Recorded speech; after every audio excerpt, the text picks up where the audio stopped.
Good afternoon. Just a few things at the top, and then happy to jump in and take your questions. As you know, on Wednesday, Secretary Austin concluded his 11th trip to the Indo-Pacific.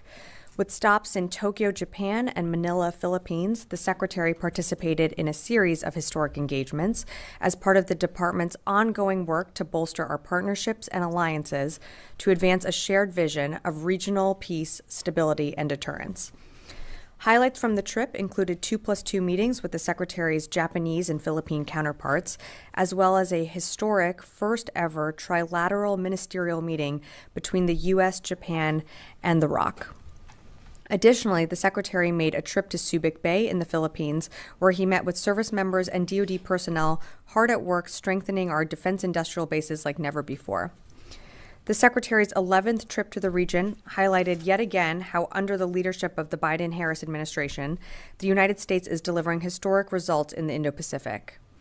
The United States is operating with our partners and allies more closely and more capably than ever, and together, we are working to ensure a free and open Indo-Pacific. Switching gears, Secretary Austin spoke with Israeli Minister of Defense Gallant this morning about the destabilizing threats posed by Iran, its partners, and proxies.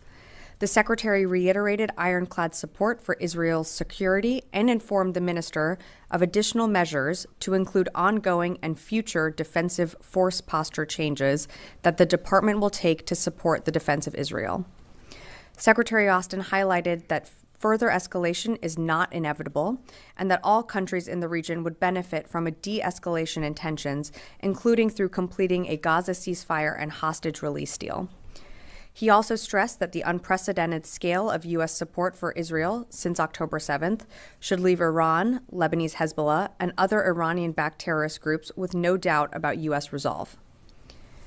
Switching gears, the Senate this week confirmed more than 3,000 officers nominated throughout the Air Force, Army, Marine Corps, Navy, and Space Force. The Senate also fully confirmed Dr. Michael Suhlmeyer to be Assistant Secretary of Defense for Cyber Policy. Together, they will all continue to be great leaders within our department and will ensure we remain the finest military in the world.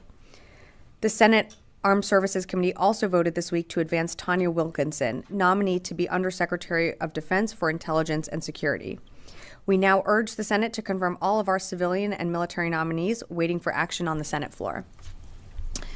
Excuse me. And finally, the Department of Defense, in coordination with the Department of Veterans Affairs, developed Airborne Hazards and Open Burn Pit Registry to assist service members and veterans in documenting potential exposure to airborne hazards during overseas deployment.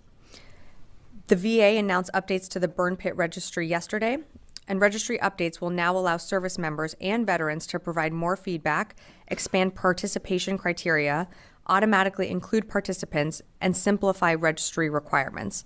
To learn more, visit the registry site at www.publichealth.va.gov. And with that, I'd be happy to take your questions. Tara, why don't you start us off? Yeah. I wanted to ask about the Middle East. What, if any, sort of contingency planning is occurring to assist Americans in evacuation if that's needed? And what types of force posture changes are being considered to better protect troops if this escalates?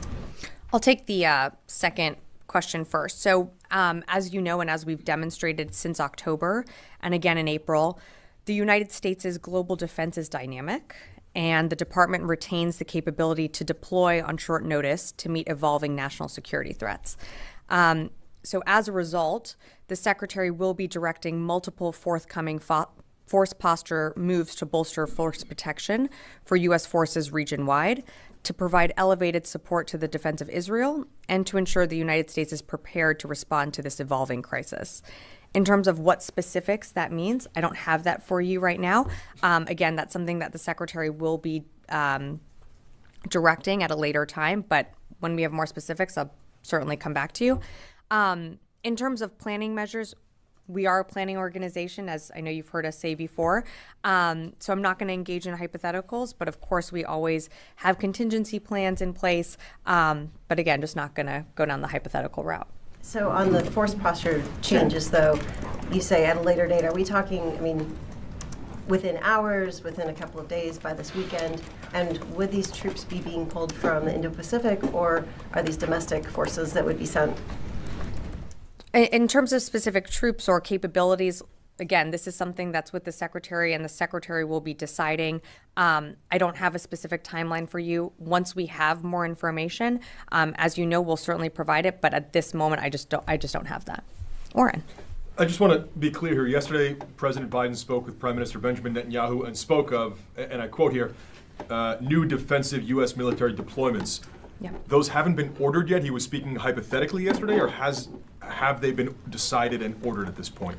The Secretary and the President have been in close conversations about this. The Secretary will be directing forthcoming force posture moves to bolster our force protection. So there's a commitment that was made in the call with the President and Prime Minister Netanyahu in terms of what specific units, what specific capabilities. That's something that the Secretary will decide. I don't have an exact timeline of when that decision will be made, but that was a commitment that the President reiterated to Prime Minister Netanyahu that you saw on the call yesterday. And again, the Secretary reiterated that in his call with Minister Gallant that happened earlier this morning. And just to be clear on the wording here, because the word defensive is very prominent in what you're saying. There are no, it is purely defensive. Is this ground-based air defenses? Is it air defenses based on destroyers? And you're not shifting any offensive capabilities? So appreciate the question. So again, these are defensive capabilities. As we have done before since October 7th and what we did on April 13th, all of our capabilities that we have there in the region are defensive and to send a message of deterrence. The Secretary on his call committed to Minister Gallant that the United States will stand with Israel in their self-defense. So these would be defensive capabilities if needed. Thank you. Yeah, Phil.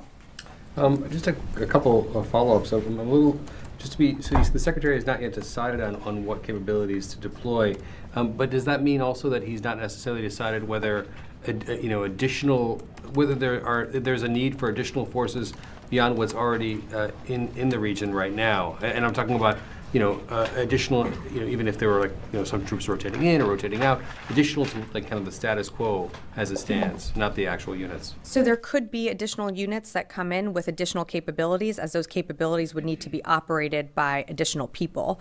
But again, I'm not going to get ahead of any decisions that the Secretary has not made yet. All I can tell you is that he, in his call with Minister Gallant, committed to bolster force protection in the region. And of course, as Oren was saying earlier, additional defensive capabilities if needed for the support of Israel.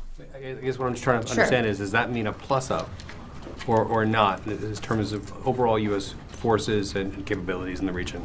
It certainly could mean additional capabilities and people in the region, as those people would have to operate if the Secretary decides to, include more defensive capabilities. They're going to need to be operated by additional people. So again, I don't have the decision yet from the Secretary. The Secretary is something that he's going to continue to weigh, and when we have more to read out, we certainly will. Tony. Of the units that are already in the region, is it possible the Secretary would order a repositioning of the 24th MEU and the Theodore Roosevelt Carrier Battle Group from the Gulf of Oman up this Red Sea and through the Strait of Suez Canal to off of Israel and Lebanon? Is that a possibility? So you have to remember that the ARG-MEU has always been operating within the Eastern Mediterranean. So she remains in the Eastern Mediterranean. And just like we saw with the Eisenhower Carrier Strike Group that was in the CENTCOM AOR earlier this year, the Eisenhower continued to move around within the AOR. So the TR could move around within the AOR, but of course, I'm not going to get ahead of any movements or force posture changes that the commander decides to make or that the Secretary decides to make. Force posture in those cases could be repositioning of ships already in the region versus bringing in new vessels from Asia or something. There could be a repositioning of assets, but again, that's something that the Secretary will be directing, and I'm not going to get ahead of any decisions that the Secretary has made at this time. So he can do this today or later today? I don't have a timeline for you. Yeah, of course, yeah. Thank you, Sabrina, for the Italian television. What kind of talk or coordination the Pentagon has, or having or had, with states like Italy or Southern European states that can be more involved in support of the U.S. in case of Iranian attack to Israel? And the second question is instead the kind of talk that the Pentagon is having with the Arabic state that are part of the deal, that the negotiation that now have to be neutral between Iran and Israel. So those are my two questions. What's the strategy? So we're always in touch with our partners and allies. As you've seen with the events of October 7th, and you've also seen with the coalition of Operation Prosperity Guardian, that is allies and partners coming together in the region, either to support in the defense of Israel or to ensure that commercial shipping can continue through the Red Sea and ensure that the international rules-based order is upheld. So this is something that we're always in touch with our allies and partners on. In terms of, any calls to read out, I don't have anything more additional to provide, but I can assure you that at all levels of government, whether here at the department or somewhere else, we are always in communication when it comes to what is happening in the region, and of course, closely coordinating with our partners. I meant, maybe I haven't asked what I meant. It's like if the Pentagon have asked for military support on the Mediterranean close to Israel, to the European Union. I don't have anything to read out, but as you know, Operation Prosperity Guardian is a coalition of like-minded nations coming together to ensure that, commercial trade can continue to flow through, but also responding to the ongoing attacks from the Houthis that they continue to lob at our ships, allied partners and ships, and commercial vessels. So I just don't have anything more to read out for you, but I would point you to the fact that we have this large coalition that's already operating within the Red Sea. Charlie. Yes, thank you. Sabrina, when it comes to a timeline, the U.S. military isn't the only one who gets a vote. There will be a window that we've been expecting, learning over the next sort of 72 hours. We're here late Sunday, Monday, where Iran might retaliate. Hezbollah might even retaliate before that, and then a joint retaliation. So whether the decisions have been made, wouldn't there have been a movement of U.S. resources already in order to defend against that? Well, Charlie, I would remind you that in the Eastern Mediterranean and in the CENTCOM AOR, we have many, many assets that are there. You have the ARGMU that is continuing to operate in the Eastern Mediterranean. There are also destroyers there. You have the TR and the entire carrier strike group that's also continuing to operate in the CENTCOM AOR. So it's not like we don't have assets or coverage in the region. So I think that's important. Again, this is a decision that the Secretary is weighing, and he committed to Minister Gallant, and the President committed to Netanyahu that we will be bolstering our force protection in the region. But what specific assets will be moving, I just don't have that for you right now. When I do, we'll certainly let you know. But presumably some of that would already have to be underway if you're talking about force posture changes. Again, I don't have anything to announce right now. Yes. So to what extent are you concerned about or seeing any indications that Iran may attempt to retaliate against Israel outside of the Middle East? Well, I've seen their public comments. I don't have anything more to provide other than I can point you to the fact that they have publicly of what they've said. In terms of what we are doing here at the department is we will stand with Israel in their self-defense. And that was something that the Secretary reiterated to Minister Gallant on his call this morning. Is there any communication between the U.S. and Iran directly or indirectly to prevent any further escalation? On behalf of the department, I don't have anything to read out. Yeah, Chris. Thanks, Sabrina. The Iraqi government and the spokesman for their armed forces expressed outrage at the U.S. airstrike in Iraq a couple days ago on the UAV site and said it violated Iraqi sovereignty. Did the U.S. discuss that military action with the Iraqis, and what is the Pentagon's response on whether that airstrike violated Iraqi sovereignty? You're talking about the airstrike that we took on the 30th? Yes. So that airstrike was a defensive airstrike. and we were targeting combatants that were attempting to launch one-way attack, an uncrewed attack system at our forces. So it was a defensive measure that we took. In terms of communication with the Iraqi government, I would point you to CENTCOM to speak to that. Okay. Yes. Yeah, on the same Iraqi comments, the Iraqi government says that this attack undermines all the efforts and diplomatic and technical discussion with the U.S. government. So what's your comment on that? Has this affected your communication, your discussions with the Iraqi government when it comes to the Higher Military Commission and also all the discussion with the Iraqi government? We don't believe that it's impacted conversations related to the Higher Military Commission. We have been very, very clear that we will take measures in order to ensure our forces are safe in the region. And that's what you saw with that July 30th strike. We were taking measures because we saw that an attack was about to be launched on our forces. And we've been very clear about that with the Iraqi government, both publicly here from the podium, you've heard me say that a number of times, and privately. We will always take measures that we need to in order to ensure our service members' safety in the region. And so we did just that on July 30th. If needed, we will continue to do that. And we've been pretty clear about that from the beginning. Yeah, and as it comes to the Iranian response to the killing of Ismail Haniyeh, it's expected that the Iraqi militia group is backed by Iran be involved in targeting the U.S. forces in Iraq and Syria. So have you reached the Iraqi government to prevent any such attack in Iraq? I'm sorry, can you repeat the question? When it comes to the Iranian response to the Ismail Haniyeh's killing and attacking Israel, there are some officials and also there are some reports suggesting that the Iraqi militia groups may attack the U.S. forces inside Iraq and in Syria. Okay. In the response to that. And have you reached the Iraqi government to prevent such attack? Yeah, I'm sorry, I didn't understand your question at the beginning. I've seen the public comments that were made about from allowing attacks on U.S. forces. And what I will say to you is what exactly I said for your first question, is that we will always take measures to ensure the safety and security of our personnel stationed anywhere around the world.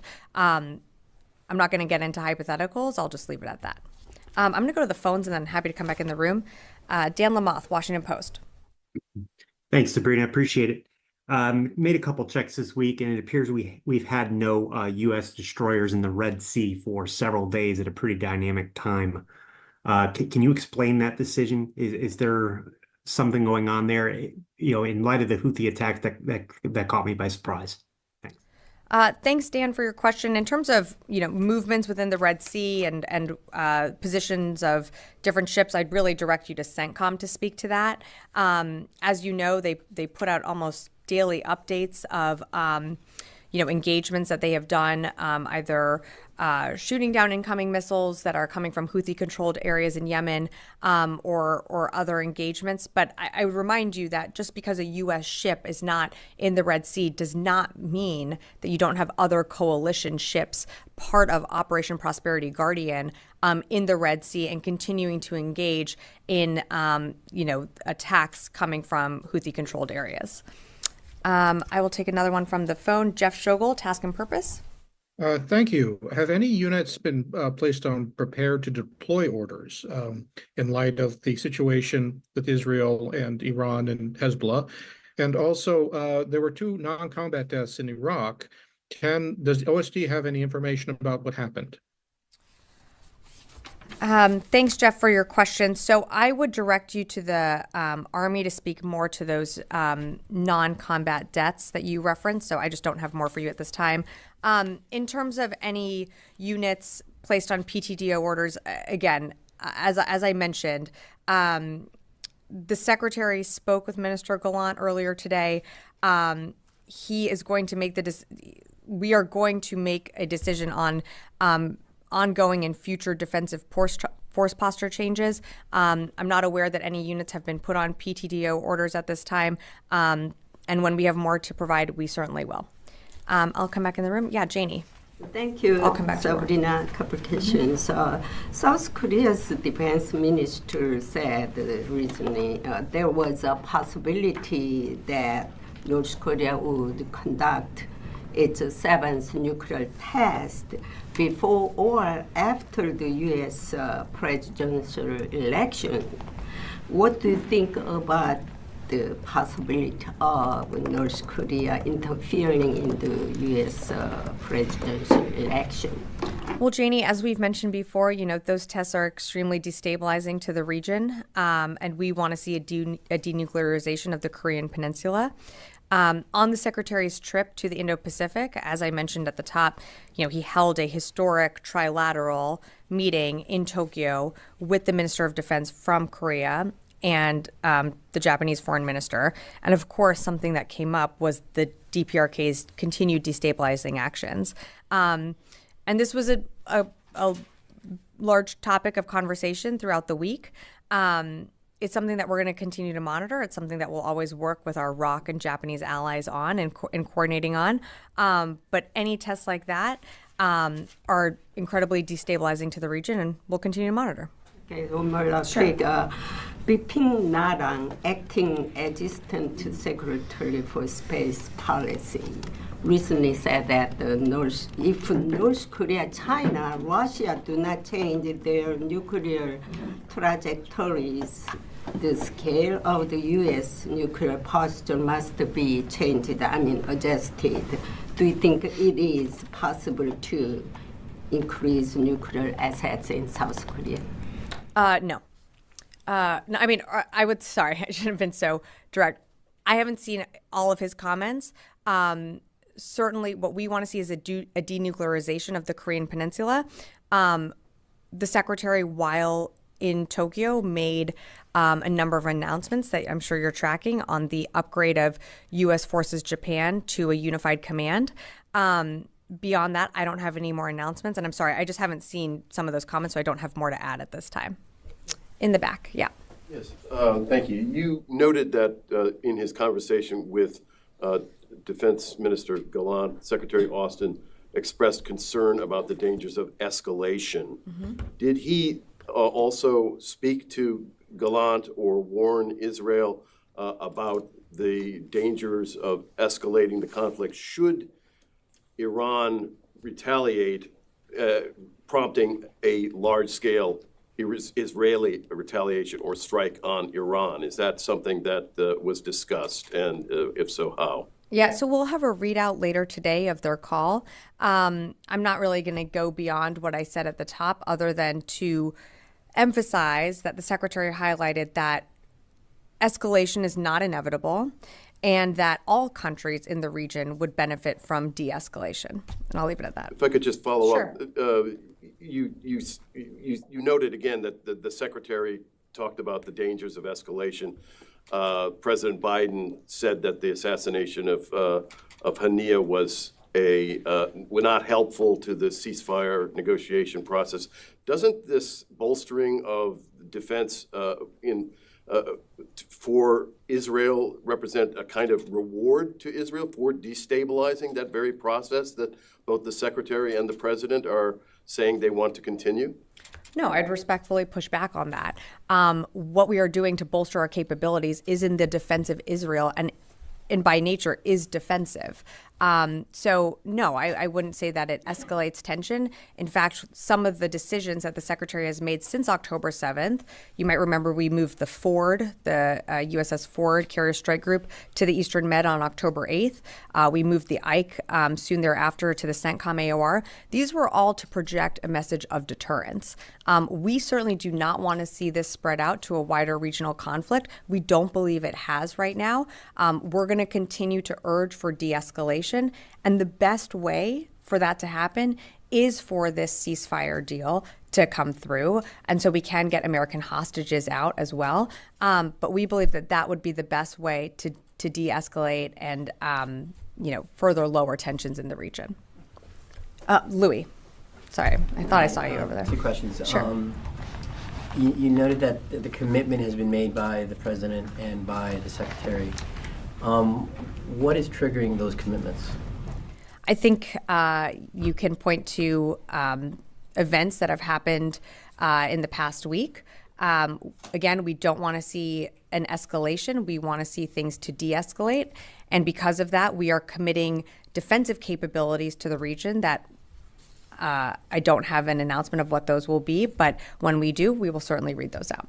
The second one, you in this answer right here, you kind of spoke to it, but by making this public, isn't this just a deterrent as well? Speaking from the podium? Yes, announcing that there is a commitment that the Secretary will decide on force protection measures that have not been actually decided on yet, which is kind of atypical actually for this building to actually make an announcement like this. So therefore, I mean, is it your statement in itself a deterrent? I mean, of course, we are, when it comes to messaging, we do things publicly and privately.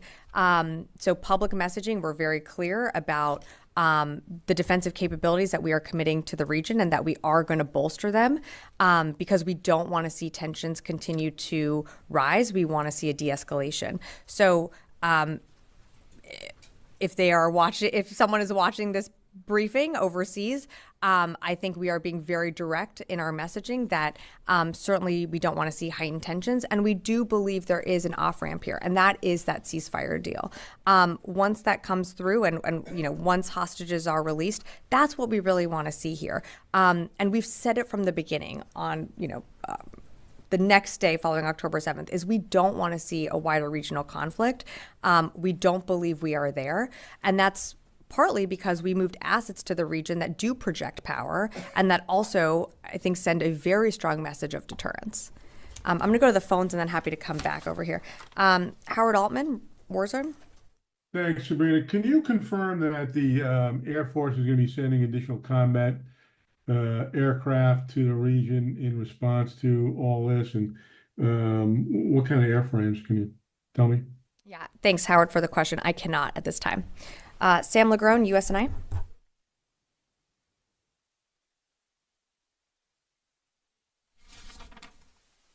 Okay, happy to come back in the room. Goyle. Thank you. Two questions, please.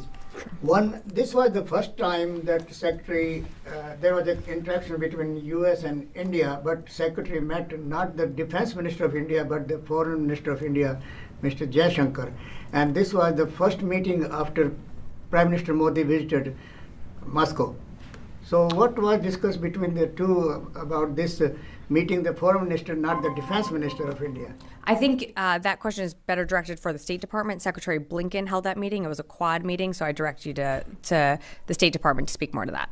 And second, Madam, thousands of people, millions of people watched burning of U.S. flag in Washington, D.C. during that demonstration. Many were upset, including in my community, that burning of U.S. flag is like it's a unity. U.S. stand for unity and united. This building, many from this building, men and women, they fight every day to protect the U.S. flag. So what were the comments from the Secretary about those demonstrations? Had nothing to do with the U.S. flag, but they burned it and brought down, and they brought another flag on there, Hamas flag. So we certainly don't support the burning of American flags, and we certainly don't support the raising of a flag from Hamas. I believe even the White House put out a statement on that. It was something that we monitored from here when it came to some of those demonstrations here in Washington, D.C., but that's not something that we support. That's not something that reflects the values of this building or this administration. Okay, Oren, and then Chris, and then happy to come back. Sorry, Oren. Look, I said Oren, but I'm looking at Chris. Go ahead. You said twice now, once in the opener and once a couple minutes ago, ongoing and future defensive force posture changes. We get the future part, the discussions, the decisions that will be made. What's the ongoing part? Are there movements that have already happened or are happening based on orders that have already been given? No, it's just ongoing is what the commander decides in the region. So what he decides to move and reposition where, and I don't have anything to read out right now, but that would be the ongoing part. Those have been made already or are being made? I think ongoing means they will be made, but I'm just not going to get into a discussion on tenses from here. Okay, Chris. Thanks. Numbers clarification. The airstrike in Iraq came in response to cases of rockets being launched towards U.S. troops in Iraq and Syria. What is the total number of attacks against U.S. troops in Iraq, Syria, and Jordan since October?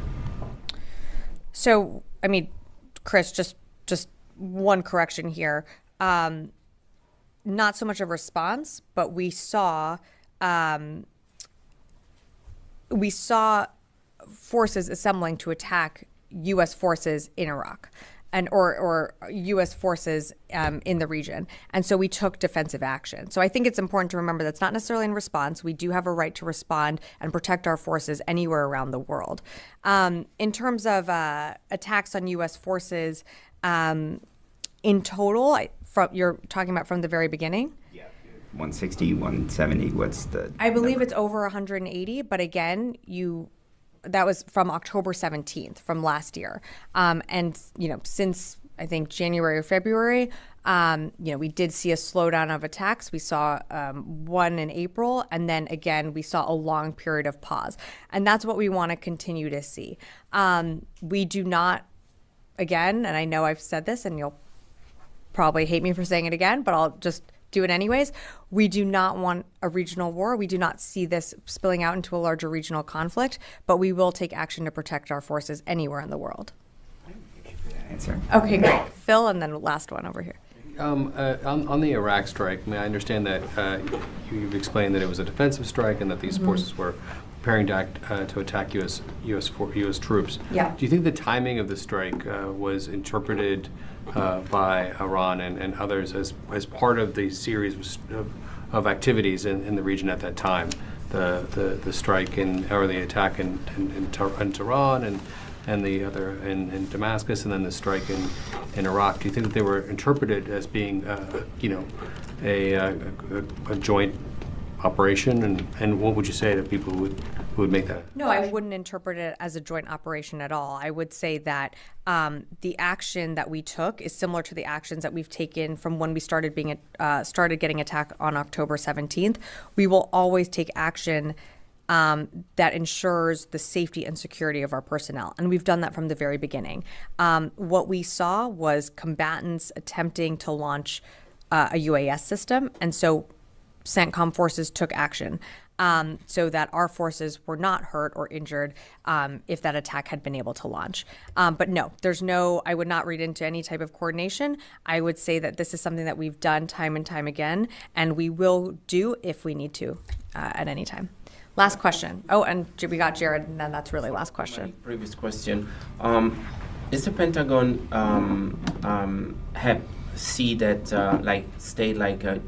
partners, allies like the Saudi or the Jordans will support, still supporting in case of an attack to Israel from Yemen or Iran or the Hezbollah, because they were involved in the negotiation for the deal, the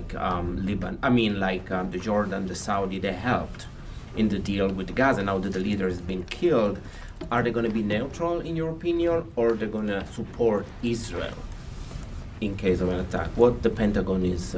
So as you can appreciate, I'm just not going to get into hypotheticals. We have great partnerships in the region, and I'll just leave it at that. Jared, last question. He beat me to it, but I might try to ask it a different way. Okay. Has the department been in contact with any allies or potentially, regional partners on these, coordinating ahead of a potential defense of Israel? So I don't have any calls to read out from the secretary, but I can tell you that the department at all different levels is always in touch with their counterparts all around the world. But I don't have anything more specific to read out from the secretary this time. Okay, great. We'll leave it there. Thanks, everyone.